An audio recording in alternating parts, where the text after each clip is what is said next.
Hello, you're very welcome to our news bite here on a Thursday evening. No further coronavirus-related deaths in Northern Ireland. Total stands at 556. The total cases of COVID here is 5,815. In Ireland, Republic of Ireland, one further corona-related death, and that brings the total to 1,749, with 25,698 cases in the Republic. Total cases in the island of Ireland is 37,328. Total deaths in Ireland is 2,305.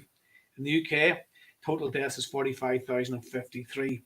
In Wales, no new deaths in Wales.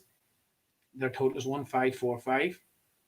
In Scotland, the figures in Scotland show that 2,419 people have died with coronavirus. Newry, Morning Down, the total people that have COVID-19 is 375 with 46 deaths. And Armagh City, Banbridge and Craigavon, 747 with 85 deaths. Here, the Taoiseach agrees date for cross-border meeting. The First and Deputy First Ministers and the Taoiseach have agreed to hold a meeting of the North-South Ministerial Council on the 31st of July. Micheál Martin met Arlene Foster and Michelle O'Neill for joint talks at Stormont Castle for the first time since becoming Taoiseach. They also discussed the two governments' response to COVID-19 crisis and Brexit.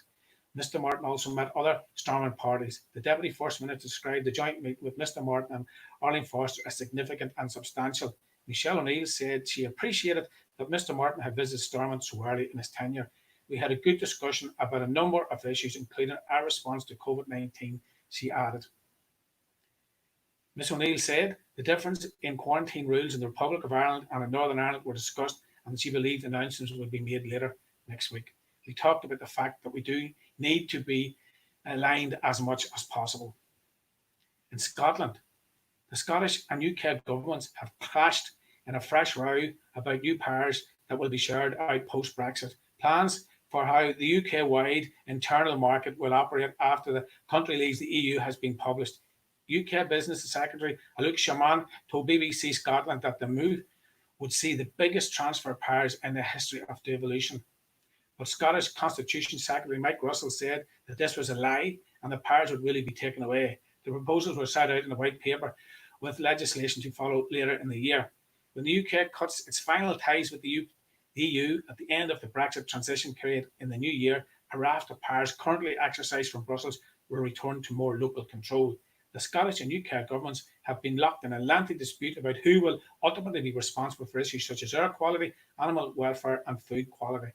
Many powers are set to be directly controlled by the Scottish, Welsh and Northern Ireland administrations in fields including food labelling, energy efficiency and support for farmers. However, the UK government has said the devolved administrations will have to accept goods and services from other parts of the UK, even if they have to set different standards locally to ensure a level playing field in the internal market. Scottish ministers believe this means standards across the country could be dragged down if the UK government makes concessions in new trade deals. Well, here's a good one. Liverpool women, why they were relegated in the same summer men's team won the Premier League. One Liverpool senior team are World, European and Premier League champions. The other have been relegated. The disparity between the current circumstances facing Klopp's flourishing men's team and the club's championship bound feels vast. When Vicky Johnson's side relegated from the Women's Super League were confirmed in June, the club's owners were criticised by some for not investing more in the women's team. Undoubtedly compared with WSL champions Chelsea and title contenders Manchester City and Arsenal, it's true that Liverpool spent less. So there we go. One team goes up and the other team goes down.